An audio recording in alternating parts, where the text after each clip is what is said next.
I'd like to welcome all of you, members, friends, and allies of Women Against Military Madness. Welcome to our 2025 annual meeting. A couple things I've been asked to say. We've got plenty of food, help yourself. We have compostable bags taped to the garbage cans here and out there. All of your plates, your cups, and your silverware are compostable, so please put them in the bags. And the bathrooms are around the corner by the coffee. We do have childcare available in the room right out here. Sorry, what was that called? You're here because our mission is to oppose U.S. militarism and involvement in wars.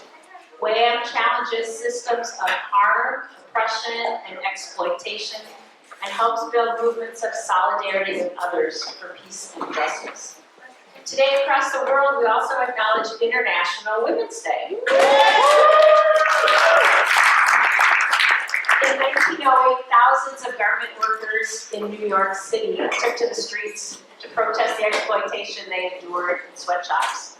Dangerous working conditions, back-breaking hours, child labor, and wage theft.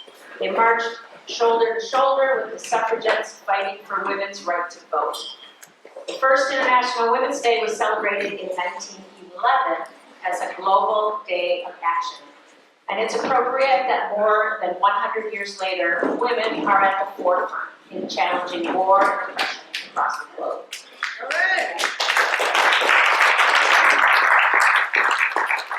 Over the past year, WHAM has been visible and active in opposition to the genocide in Gaza and now the West Bank. 2 new action groups have been organized in the last year: Families Against Military Madness and the Palestine Solidarity Committee.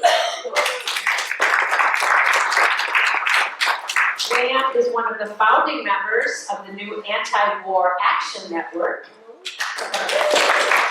progressive network of grassroots anti-war organizations around the United States, committed to building a broad movement opposed to the greatest cause of injustice in the world today: the U.S. and its senseless, destructive wars, sanctions, and interventions. We have many active committees, which you can read about in your program. If you did not yet pick up a program, we have them outside at the table. There are lots of ways to be involved in our work through these committees.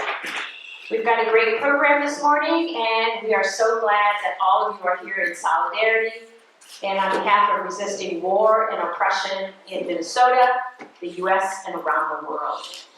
Robin Harbison, our dynamic director, will begin our program this morning and introduce our speakers. Thank you.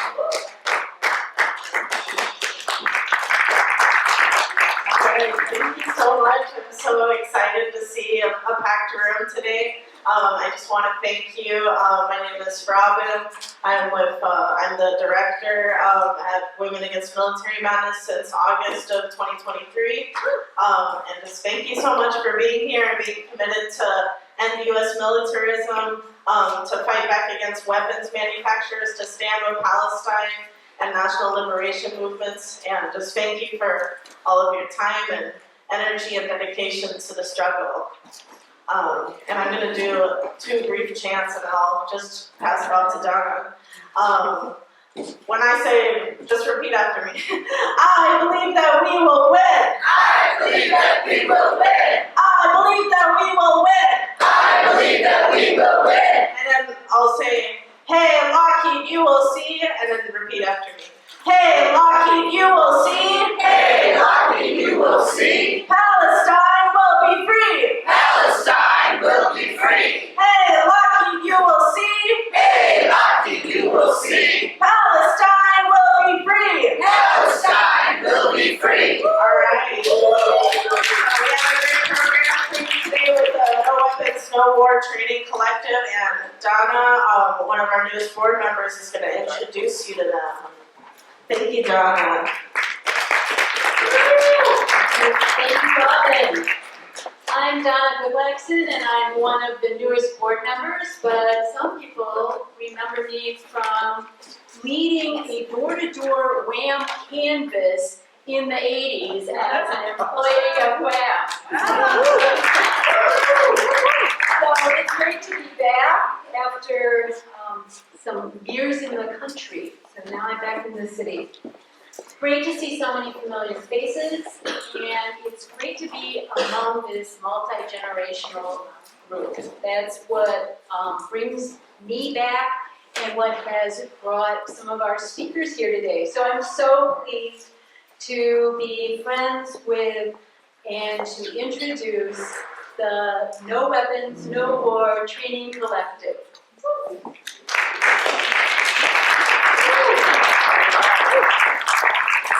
Connor, T, and Alice.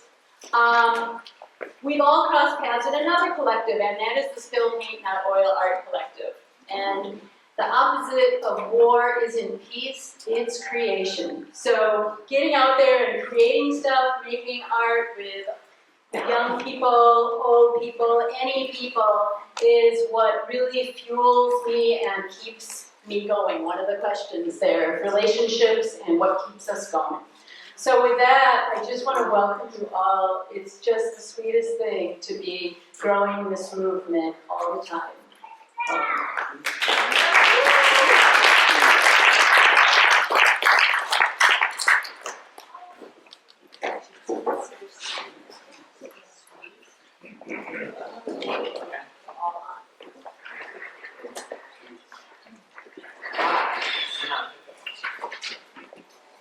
Oh, okay, cool.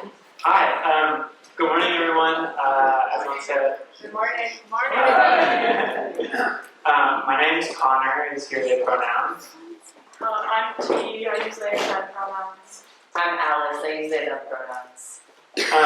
And we have been for the past 6-ish months, year, have been found each other through our individual commitments to Palestine liberation and to anti-militarism movement, and have been doing a lot of research on weapons manufacturing in Minnesota, and have been doing several trainings around the city with different organizations and groups, and got connected with Wham back in December and did a training and had a lot of rich discussion. So we're excited to come back here and present with more of you. Some introduction. Cool. We're just going to say a little bit about what brought us to this work. For myself, I have a lot of family members who have participated in the military. My grandfather was a part of the Pentagon's Defense Intelligence Agency and was responsible for suppressing indigenous resistance around the world. My biological father joined the military to care for me because they were pregnant when they were teens, and then died of PFAS exposure. Hold this a little closer. Okay. Died because of chemical exposure from cancer. So I believe that this is sacred work, decolonial work, and that's why I'm here.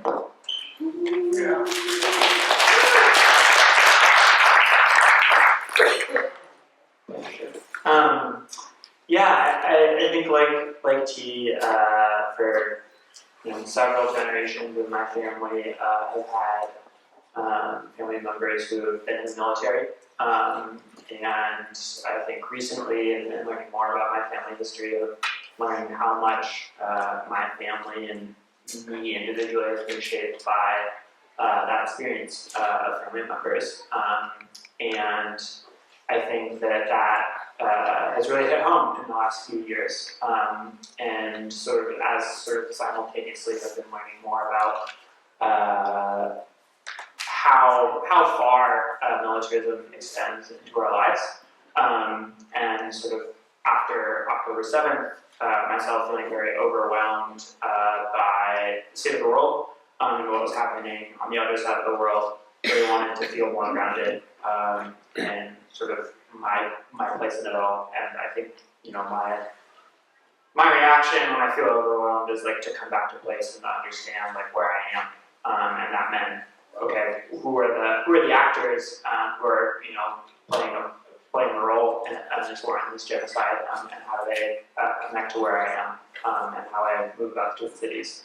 And so I just started doing research and just been taking that information and trying to apply it and share it whenever I can.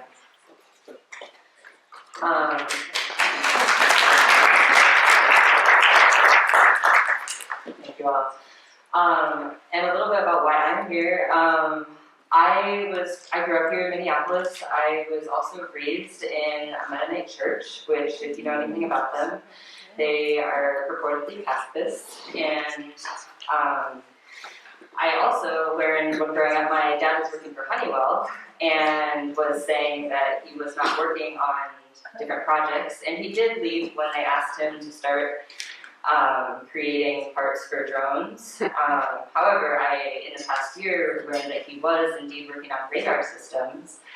And let alone the other side of my family, similar to T and Connor, has people who fought in World War II and were people who were like continuing the oppression of others in the Vietnam War and others. And so I think as white people, when you just ignore the parts of your history, of like your lineage that you don't want to acknowledge, that's really harmful, and that's perpetuating why we are here.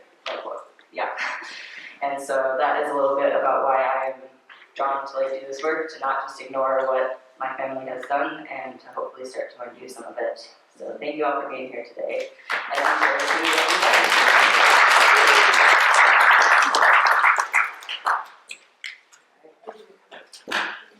Oh yeah, I think that's cool.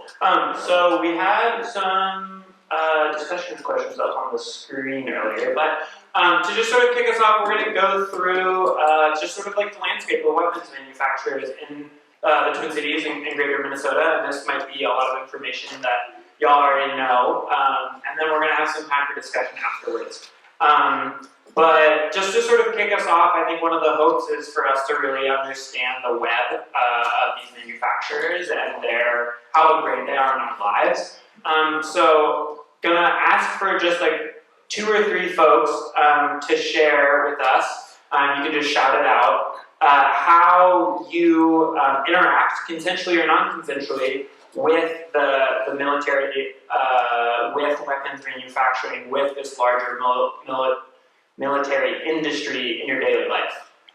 So that might mean working somewhere that has a contract with the Department of Defense. It might be working with somewhere who has a contract with a company that has a contract with a weapons company. It might be catering for one of these companies. But yeah, just sort of curious, like if there are a few folks in the room who can share like how you interact with the military industry in your daily life. I pay taxes. Yeah. I put gas in my car. Yeah. Military flyovers.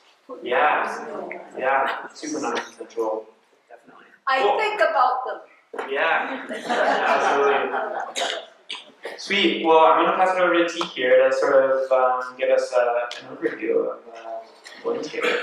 Yeah, so does everyone have one of these zines? We'll be working from this, and then Alice will be kind of making a web for us. Anyone not have one?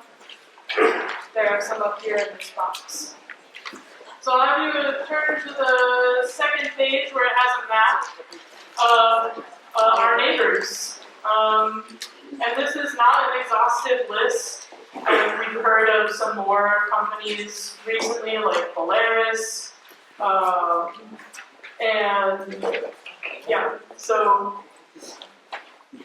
and there are, does anyone have an idea of how many companies contract with weapons, or with the Department of Defense in the state of Minnesota? Like over 70, like 73. So this is all over the place. And we in Minnesota are like known for like, we encourage people to, and like businesses to come and take Department of Defense contracts. There's a group called the Defense Alliance, which helps small companies get DoD funding. And so we are known for our STEM students. We're known for some manufacturing, especially with aircrafts in Duluth. And so let's move into what some of these companies are doing. We're going to turn to the page on General Dynamics. So in Minnesota, General Dynamics has 2 facilities in Bloomington. One is connected to a school, a high school, in the same building. There was a protest with some of the high school students last year where they had talked about how in the Israeli media was talking about how Hamas was in hiding in schools, and that's validating their reason for bombing schools, but we literally have weapons manufacturers in our schools. So here they're making advanced mission computers called the nerve of the US Navy aircraft.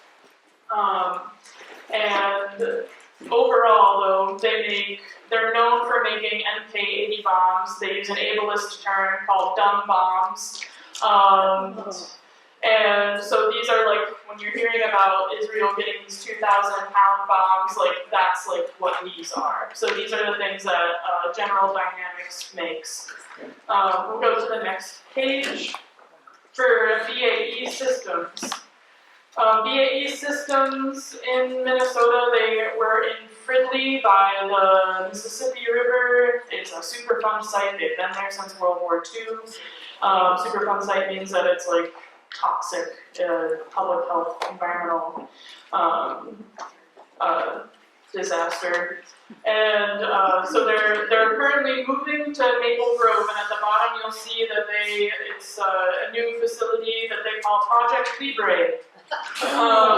One of the ways that colonizers perpetuate colonization is by like changing this language to like make it seem like it's like for something positive.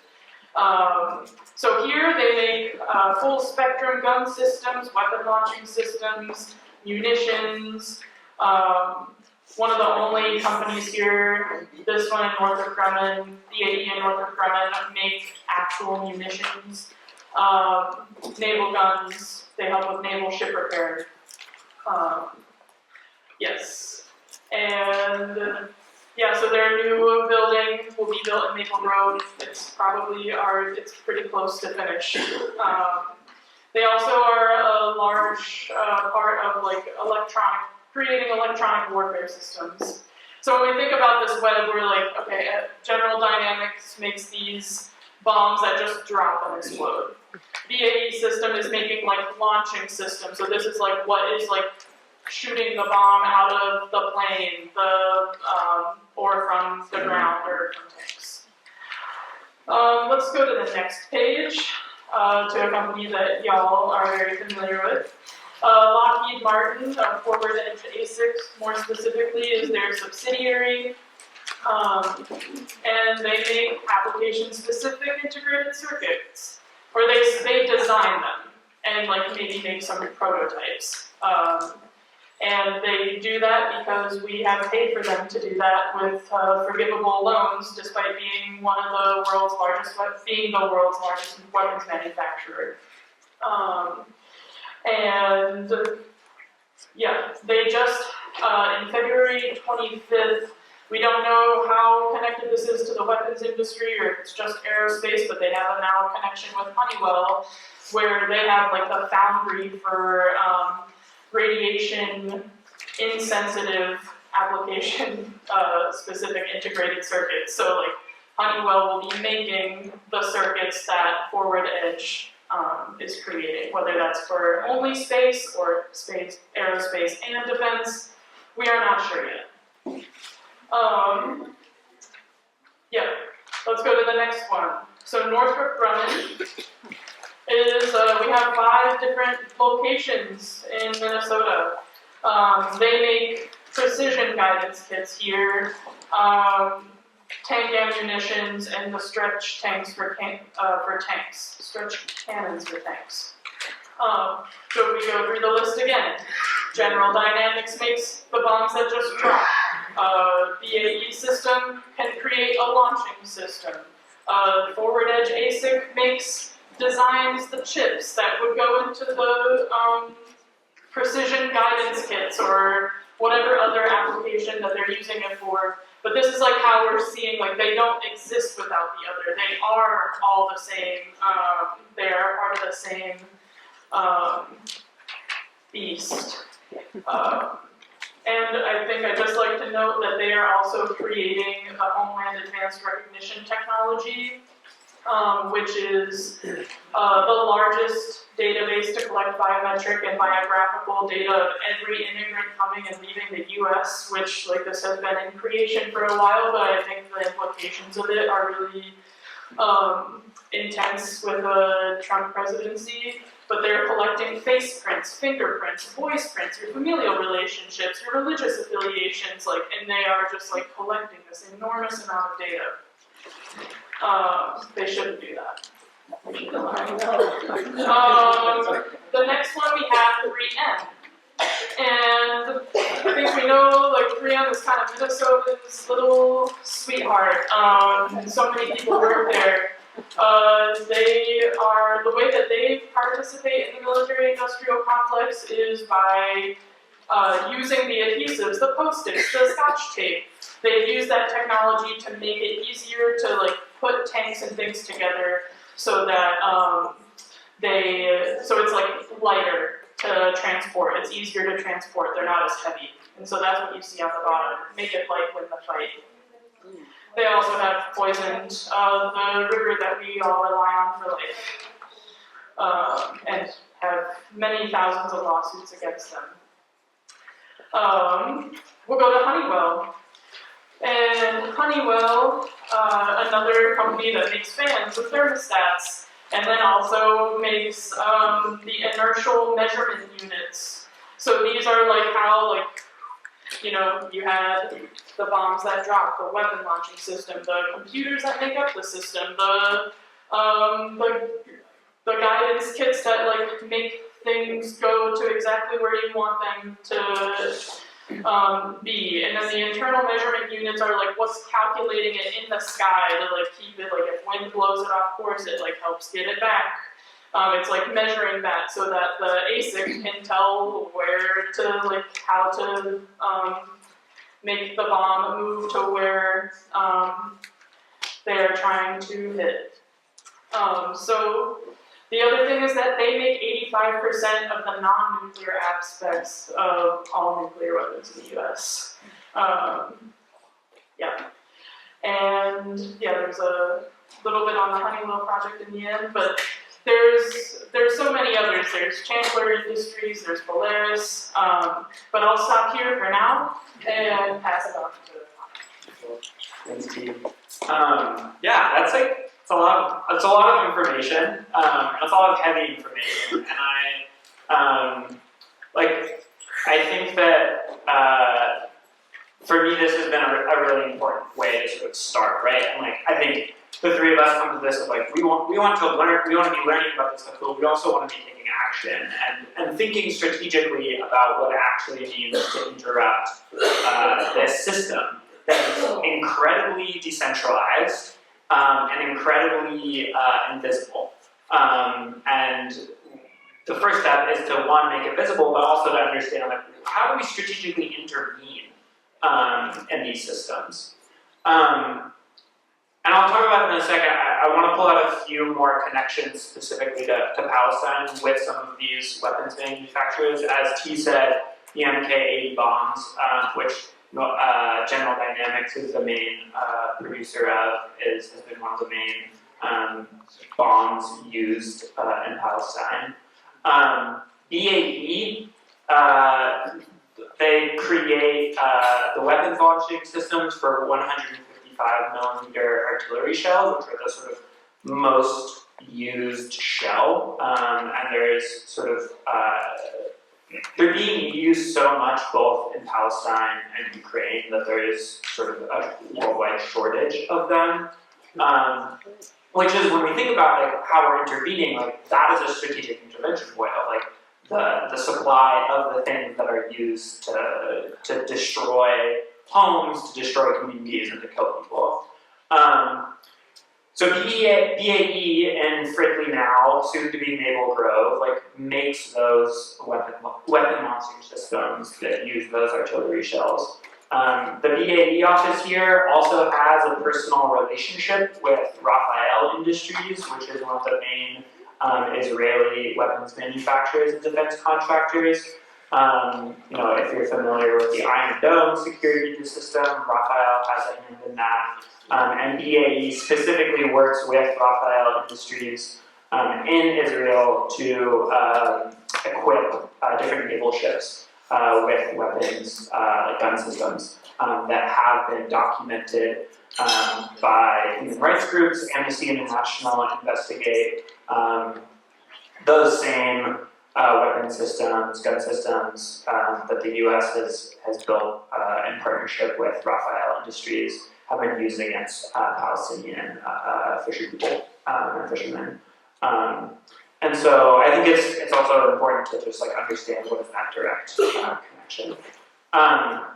But now moving into like, okay, what does this web look like? We're gonna hand it over to Donna to sort of break people out into some discussion questions.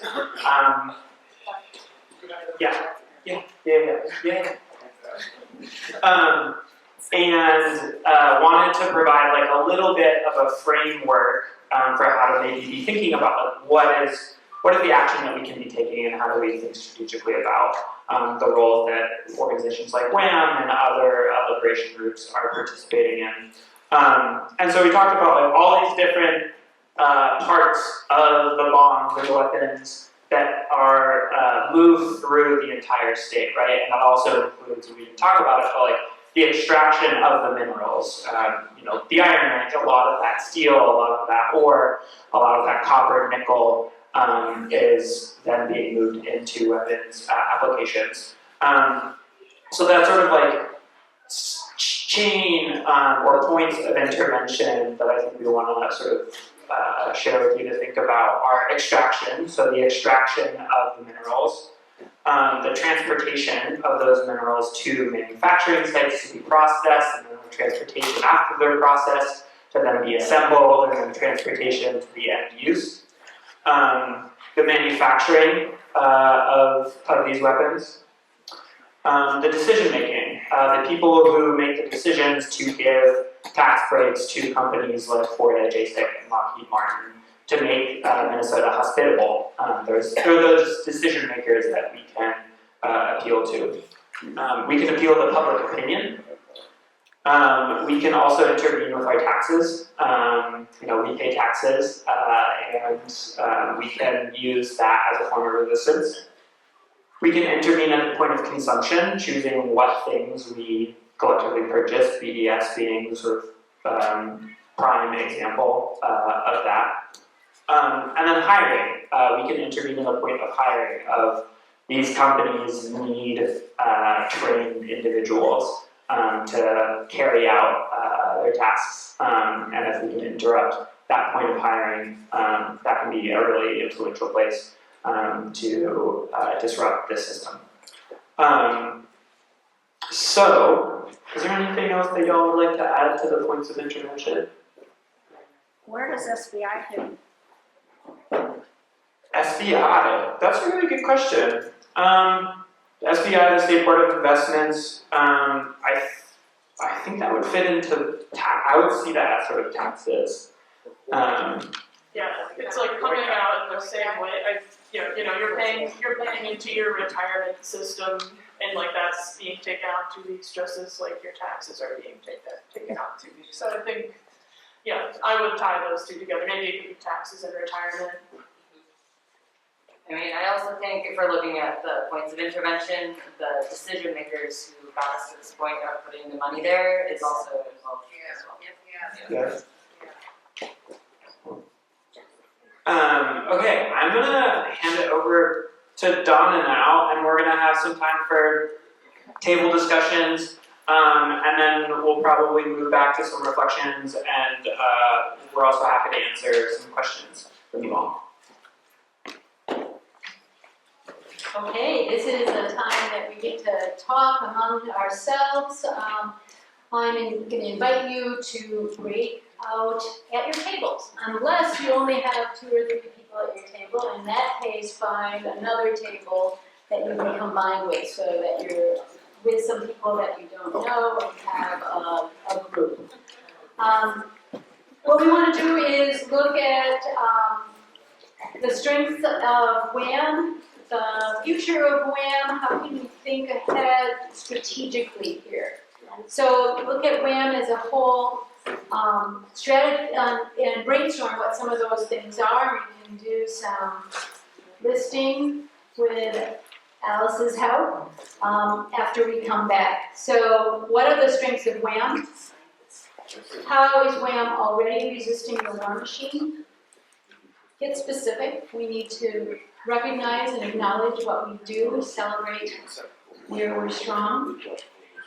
And then how do you want to see WHAM continue to resist the war machine in Minnesota? So again, get really specific there. This is that action piece. This is the direction piece. If you had all the resources that you need to take action, what would WHAM do?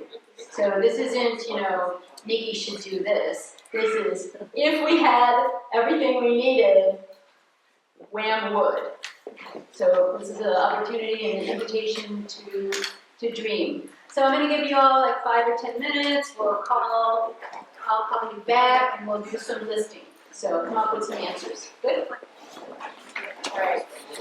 Resisting, actually petitions and call-ins too are where we resist frequently. Up above Alice in the already resisting. Yeah. Petitions and call-ins. Also, we have an end war committee, which there's a campaign called Money for Human Needs, Not for War.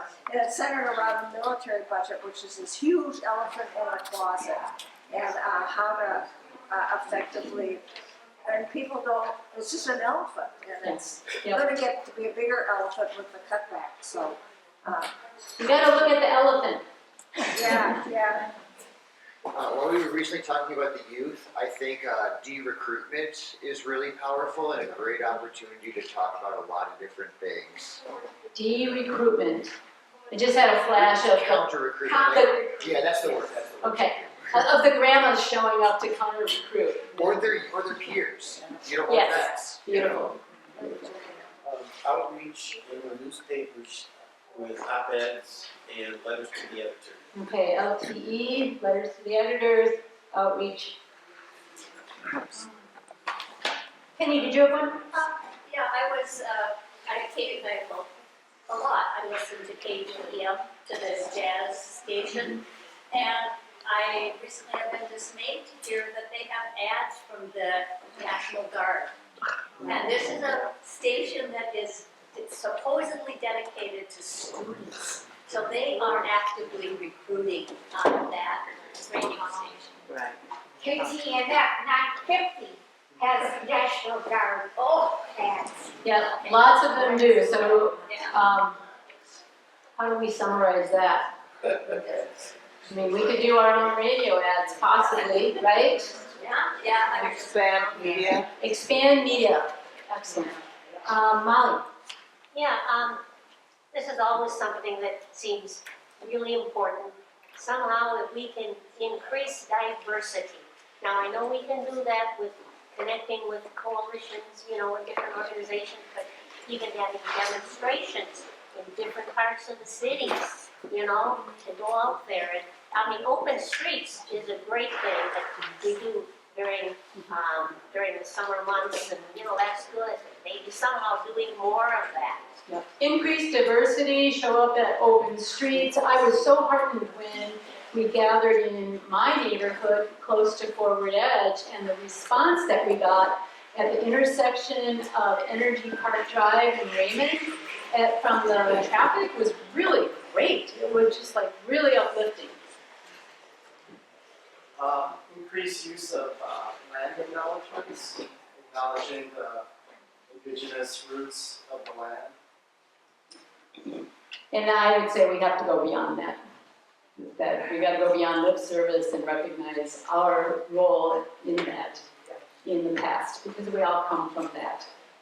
This is still a. Wait a second, we've got a hand No, it's a back here. brainstorm, I want you to write that down, I do, because it's, even if you don't agree with it, it's everybody's ideas here.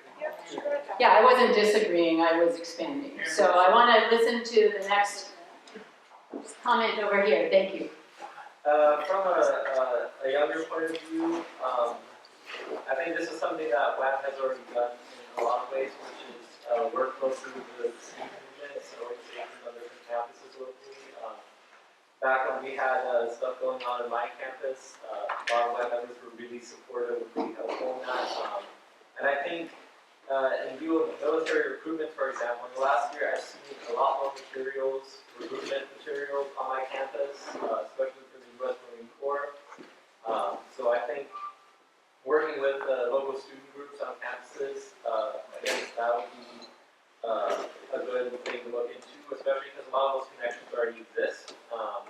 And another point I wanted to make is that when I was first kind of learning about WAM, there was a group called the St. Boulevard Peacemakers, and part of the work that they used to do was go into Catholic schools and talk about anti-war stuff in the context of that. And I think it would be, at least from my perspective, it would be really interesting to try to work back into the church and churches and religious communities, especially Christian communities, and talk about the anti-war angle from that perspective and try to mobilize in some of those spaces against military recruitment and the military industrial complex. Great, I'll try to summarize that. The first part was continue to connect with student groups and universities, and the second part was to work with other organizations, especially where there may be youth, but the churches were mentioned there with the history of St. John of Arc, peacemakers being referenced. Over here, thank you for your patience. I think all of these ideas are fantastic, and I think we should do all of them, right? Yay! But I think we really need to make peace cool again. We need to mobilize every one of our national and local celebrity bell cows to speak out for peace, because it's shameful the way the Democratic Party has become the party of war, and some standard bearers like Bernie Sanders is out there touting the war. And this is shameful. And I work in a high school, and I see we have to make peace cool again, because if we don't make peace cool again, we can do all the grassroots we want. The military, as our brother over there just said, the military is hitting the campuses at every level, and they're running hard with Marvel heroes in tow. I think that may be a good one to bring us toward the close, so make peace cool again. I like that. Normalize making peace cool. It's a good bumper sticker. Yes. T-shirt. I'm going to take 3 more, and I see Bill. Doing something to go along with our name, Military Madness, exposing the waste in the military, and realizing how horrible that waste is. Expose the madness. Amy. Kind of backing up what you said about making peace cool again, I guess, is just making sure that our actions contain joy and love and happiness, and that we're modeling the way we want the world to look. That it's fun. Yep. So not only cool and fun. Yeah. Joyful and modeling the world we want. I just saw one more hand here. Yeah, you know what? You should wear our T-shirts more often. Wear it when you go shopping at Byerly's or Lund's. Because really, people stop. Oh, what is that? I mean, could be a walking publicity, not just when we come to wear them. So I'm going to get one. I live in the senior living, but at least that starts conversation. And I go sit at coffee shops and read a book, and free publicity, as long as public radio probably won't let us get on. No. So we gotta wear our swag. Yeah. And that is a great way to show solidarity. Some of us have been wearing keffiyehs for a really long time now. And I intend to keep doing that as a way to show. If you don't use the word justice with peace, tell me, there's gonna be no peace without justice. How much justice is there in a capitalist world like this? No justice? No peace. No justice? No peace. No justice? No peace. Thank you so much. This has been a wonderful exercise. Alice is gonna hook us up with a copy of this. And do you have any closing remarks? Yeah, Alice is going to share some. In a couple of hours in St. Paul.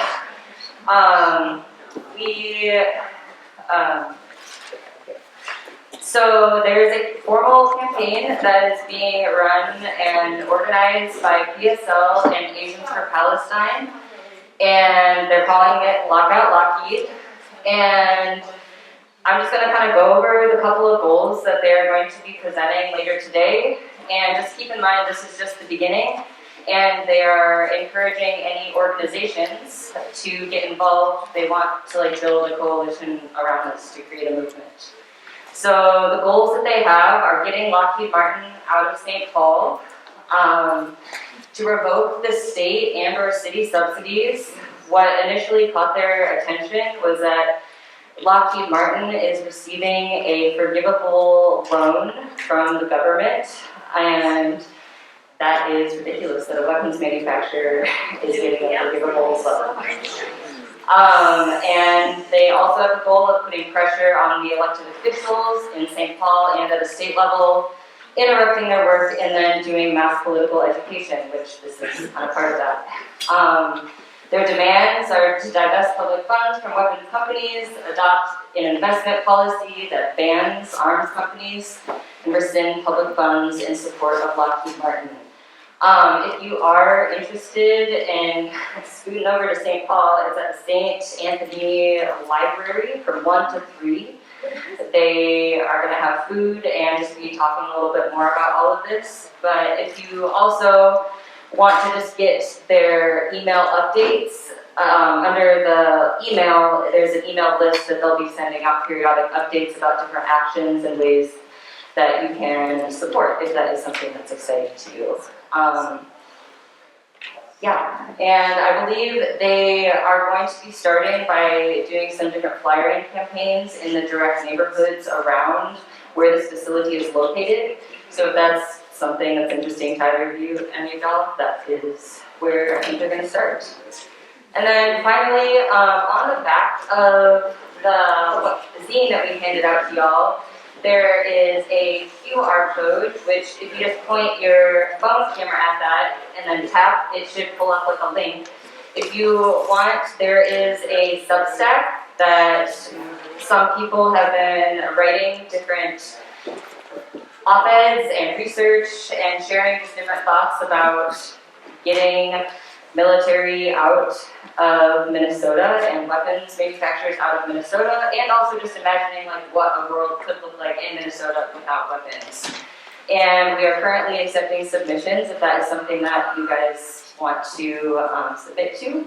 And then finally, if you know or are involved in any other groups who are interested in a presentation like this, please let us know, because we want to be sharing this information with as many people around here as possible. Thank you so much for having us and for all of your great discussion and brainstorming.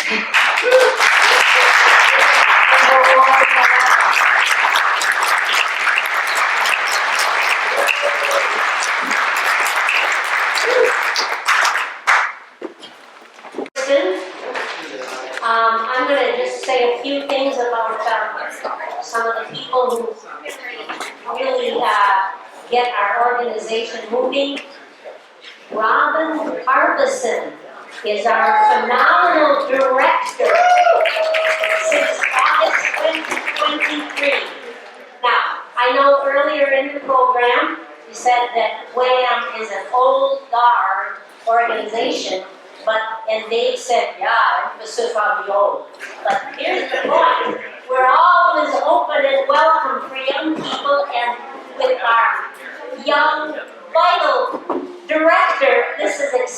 very wonderful.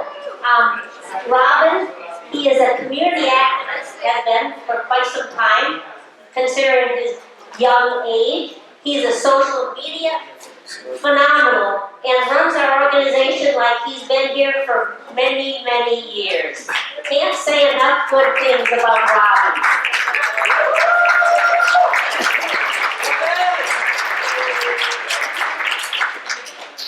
Okay, then I'm going to talk about Fiona Radel.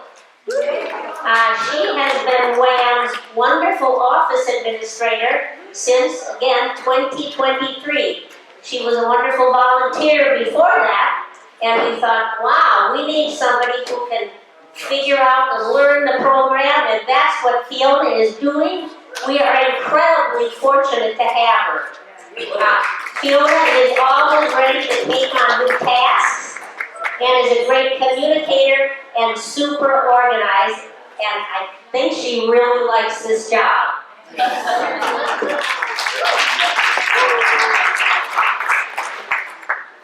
And the next person I'm going to talk about is Mary Bowman.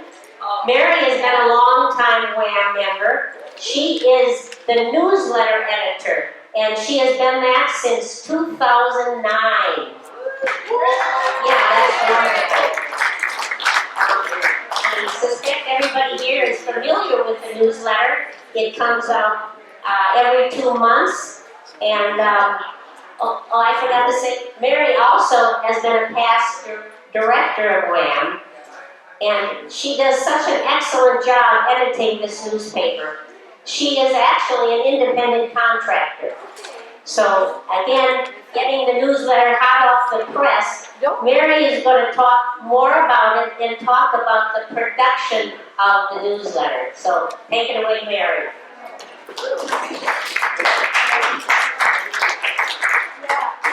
Jenny Sutton is our layout designer, and she's just been wonderful, patient throughout. Mary, we can't hear you.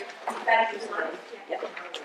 All right, I just want to say Jenny Sutton is our wonderful layout designer for the newsletter, and she's been with it for more years than I have, probably 20 years. She's been extremely patient through 7 different drafts, usually. So that's what I wanted to say. Yeah, she's also an independent contractor, which means we don't get to keep the money in the line on in our budget. We have to spend it on expenses, which we're very glad to do. So, thank you. That's all. Well, Jenny's gonna do it now. I would like to introduce Sophia Shirai. And she has a special song to acknowledge International Women's Day. A little bit, but she just reminded me, and I still remember, I performed International Women's Day when I was 9. That was a long time ago. So, and my piano player then didn't show up. And I was taking piano lessons at the time, it wasn't good enough, so I'm making up for it today.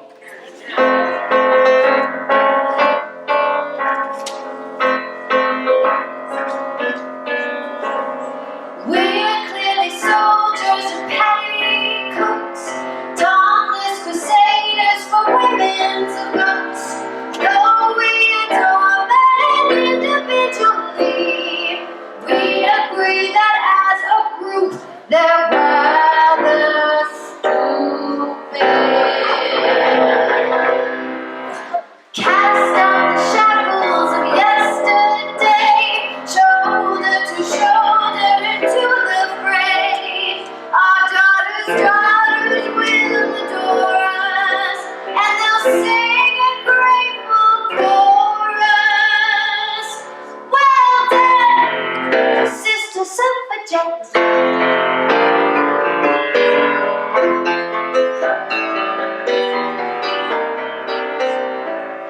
From Kensington to Billingsgate, one hears the restless cries from every corner of the land. Womenkind arise, political equality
the business meeting. I'm going to announce some upcoming events, and you have a flyer in the program that you can refer to. But the first one is there is a International Women's Day March with MINAC, and that's today at 1 to 3 Mayday Plaza, Cedar Avenue in Minneapolis. Then there is also today at Amore Coffee at 879 Smith Avenue, local indie folk band, Listen Girls, will be performing at 3 o'clock. All tickets are donated to WAM. Number 3 is China is Not Our Enemy Teach-In. That is with MPAC. That will be happening next Saturday, right here, 2 to 4 at the New City Center. And no, let's see, the next one is Let's Talk About It. This is an event put on by the WAM Membership Committee. And the title of this Let's Talk About It is The Reactionary State of Affairs plus Trump. And that will be Friday, 21st of March, 6 to 8 p.m. at 4200 Cedar. And we'll talk about recent news and ways that WAM is fighting back. Then there is a FAM event, Families Against Military Madness. And they are having a boycott for you, me, and the community. And that is Saturday, 22nd of March. Yeah, 22nd. And that is 3:30 to 5 at the Hosmer Library on 36th Street in Minneapolis, South Minneapolis. And then save the date, International Workers' Day, Thursday, May 1st, with MIRAD, Minnesota Workers United, and more. And other events are on the Facebook, and the QR code sheet, which you can pick up in the library. Walk Against Weapons is going to be held on June 7th at Langford Park, where it was last year. So there's information on the back of the program about that. And then, and because WAM has a unofficial policy of never a meeting without an action, there are cards about nuclear winter, and they're in packets of 50. Anybody who can distribute those anywhere, stick them in books in the library, stick them in books in the bookshop, wherever at your coffee shop. See Mary Baldwin, she has all of those cards. And then the last issue is there is a petition to the Public Utilities Commission going around, and that is to halt the extension of the license of the Monticello nuclear plant and reactor. So please sign that if you have not already signed it, and there's always, there's actions around that issue. There will be announcements in the WAM, probably on the WAM Facebook page, also the WAM calendar. So, thank you.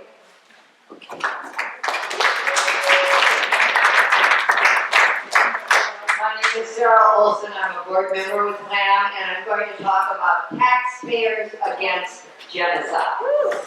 And I want to mention that the California suit that began this is on the electronic intifada, and we were given in Minnesota a shout out in the last few days for our attempt to do the same thing you're doing in California and around the nation. Since October 7th, 2023, more and more Americans worldwide have become aware of the truth of Israeli apartheid against Palestinians. They support ending shipments of arms to the Israeli military by the United States, without which Israelis could not destroy Gaza and kill its people. While the remnants, this is another, no, it is the right one. I've got so many speeches on this phone, I'm not sure which one I'm reading. While the remnants of a wobbly ceasefire hanging by, with the remnants of a wobbly ceasefire hanging by a thread in Gaza, the Israeli military has moved on to the West Bank and is committing the same crimes there. Representatives, okay, here we go. On the last day of 2024, a delivery of a civil summons for congressional representatives to the U.S. House was accepted by its Deputy General Counsel. Jared Huffman and Mike Thompson were accused by over 600 constituents of helping to arm the Israeli military in order to commit genocide in Gaza by their Northern California voters in a class action suit. Representatives Huffman and Thompson voted to allocate $26.38 billion in military aid to Israel to commit what is recognized officially around the globe as a genocide, much of that aid going directly to American weapons manufacturers. For that same vote on April 20th, 2024, all Minnesota Congress people except Ilhan Omar voted to fight the genocide. California voters prior to filing the lawsuit had worked diligently for months to try to sway Huffman and Thompson from casting such a vote. The same work has occurred in Minnesota. The California suit has migrated south of Northern California to the Bay Area, and it is moving even farther south in the state with over 1,000 signatures. Tackling torture at the top, a committee of WHAM, and members of Veterans for Peace are currently working to further a class action suit against Minnesota representatives and senators for their support for arming and funding genocide in Gaza. We are seeking and identifying representative plaintiffs for all of Minnesota. We only need to list one plaintiff to represent the taxpayer class for each district, but we also need as many taxpayers as possible to sign up in each district to be the class, so we can accumulate that data to show how many support the suit.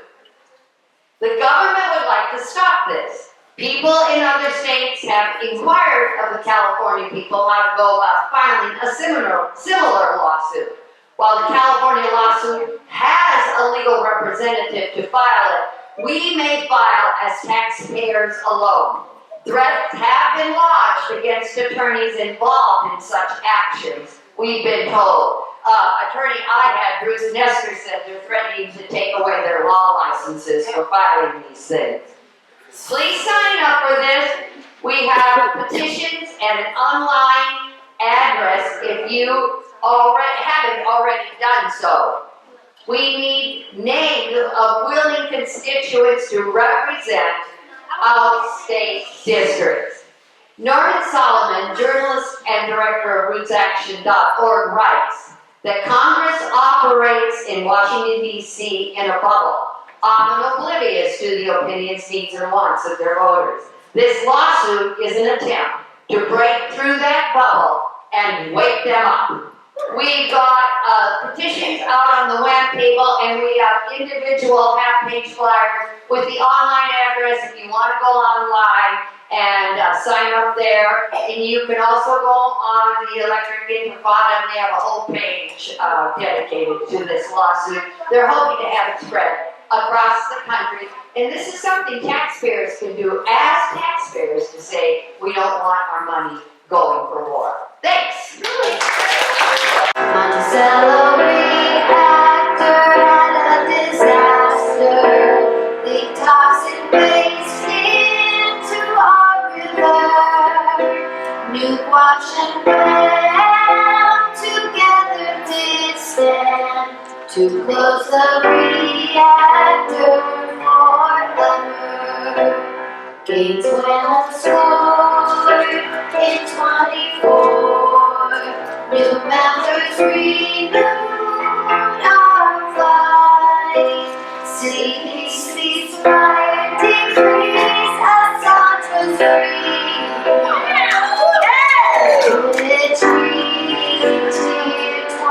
And it's like sunshine, precious sunshine. Our path ahead is clear. Human rights defend, imperialism end. Say no to war and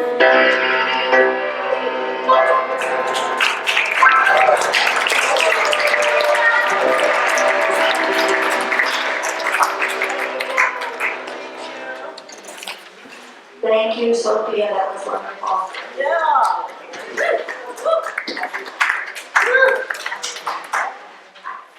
Thanks, Joe, for her words. Yeah. Thank you, Joe. Joe Schubert, also known as Chickpea, is probably still in Arizona or halfway between. In the middle place. My name is Lucia Smith. Remember that. Kristen, where are you? Lucia Smith. Yeah. And I used to go by a different name. I change them every once in a while to get the spelling simpler. And I'm currently treasurer of WHAM.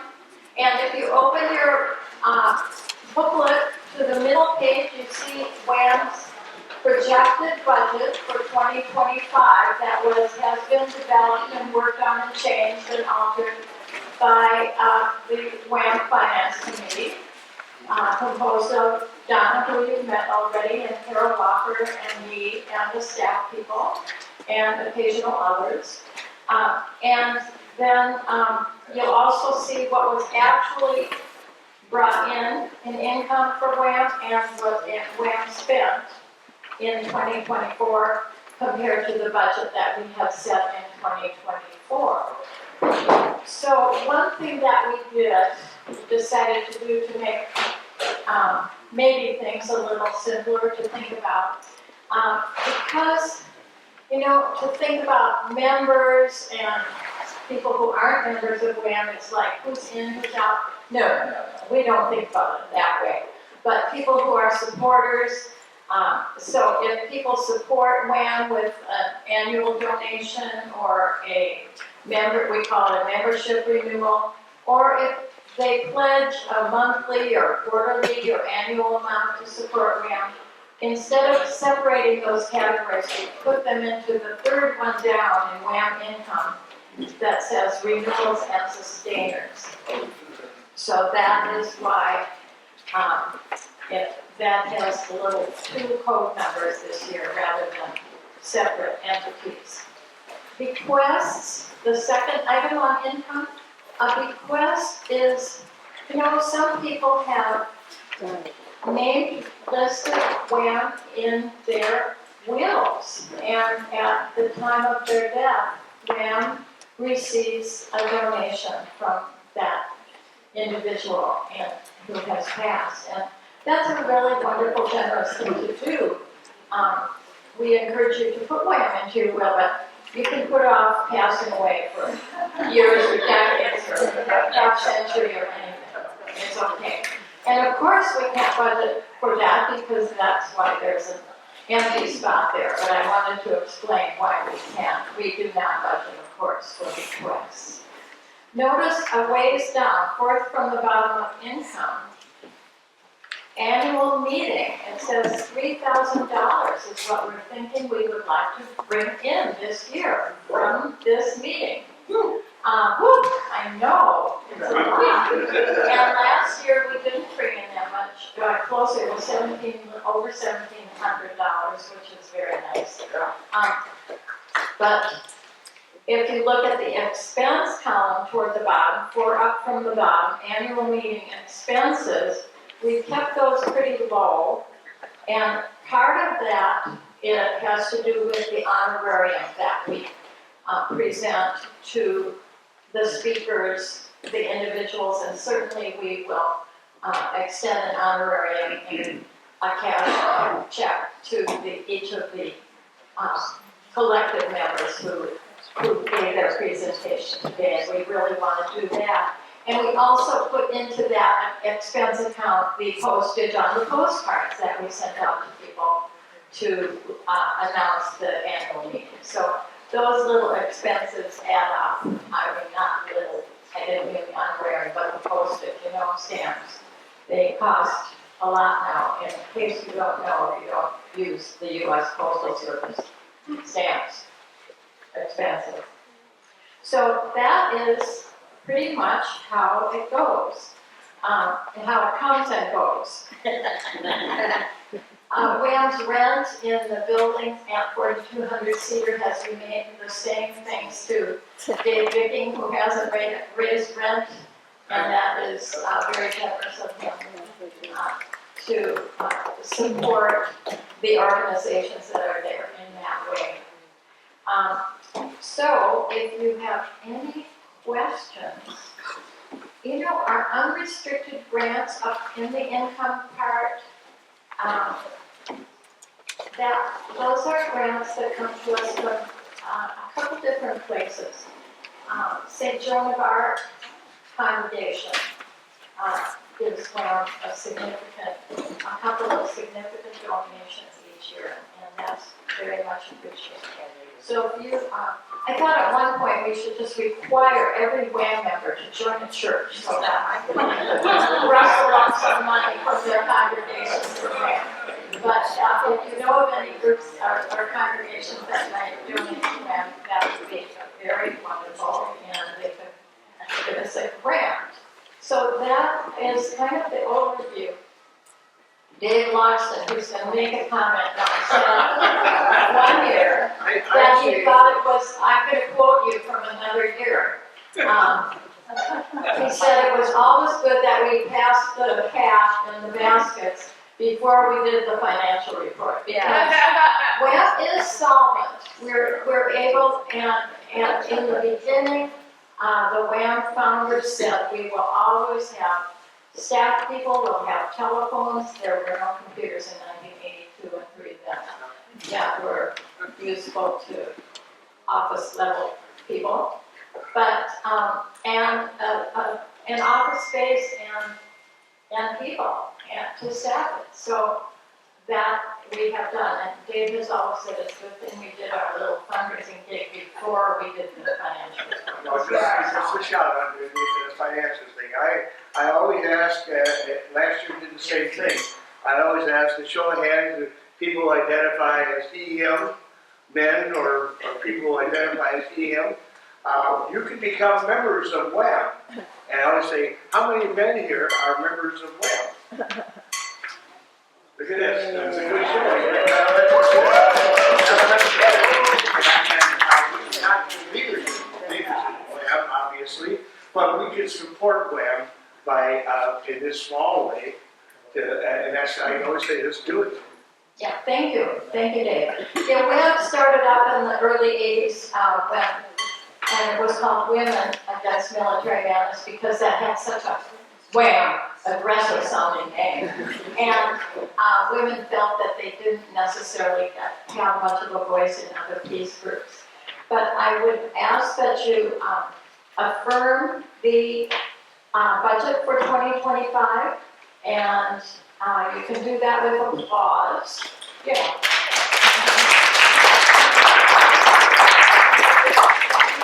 And then we can move on from there to affirming our board members, and Diane is going to take care of that. New board member this year, Kim DeFranco.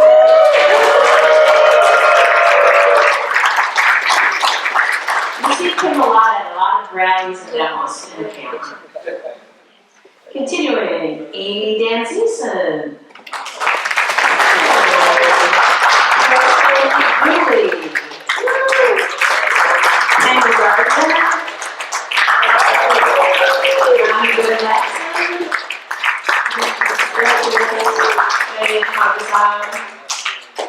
Cedar Larson,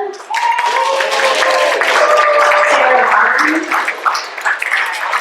Sarah Olson, Carla Muriel, Joe Schubert,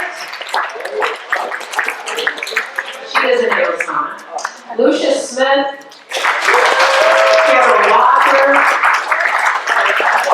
Molly Walker-Cohen. Thank you. And I also will acknowledge WAM interns and regular office volunteers in the past year. If you are here, please stand, and you may not be. In 2024, we welcome Gigi Peterson and Alia Galeon. In 2025, June Gromas, Ashley Piper Winborn, and Willow Anderson. Thank you for all your time. And I am going to ask Cedar to come up and adjourn the meeting. All right.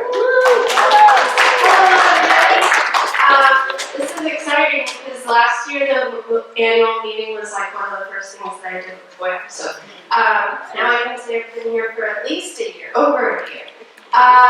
Thank you all so much for coming out and for spending your morning in community with us. We're able to learn some good lessons in organizing against weapon manufacturers and acknowledging the work that we still have to do to dismantle the U.S. military system. I know that this work, this teaching was very beneficial and relevant to our work in WAM, and that we'll use it, and I hope you will take the information that you learned and find a way to make use of it yourself. If you haven't already, if you're here just randomly off the street and you haven't joined an organization, that's always the number one thing. Get in community with people and make sure that you're working in collectives that are boosting your spirits instead of making you feel drained and angry without action. Action is the antidote to despair. And if you want to consider joining, also make sure you take leftover food home. There's some stuff in the back, I'm sure, that we don't want to waste. So now we'll end just with some good chanting. So whatever I say, you can say not for war. Money for education. Not for war. Money for housing. Not for war.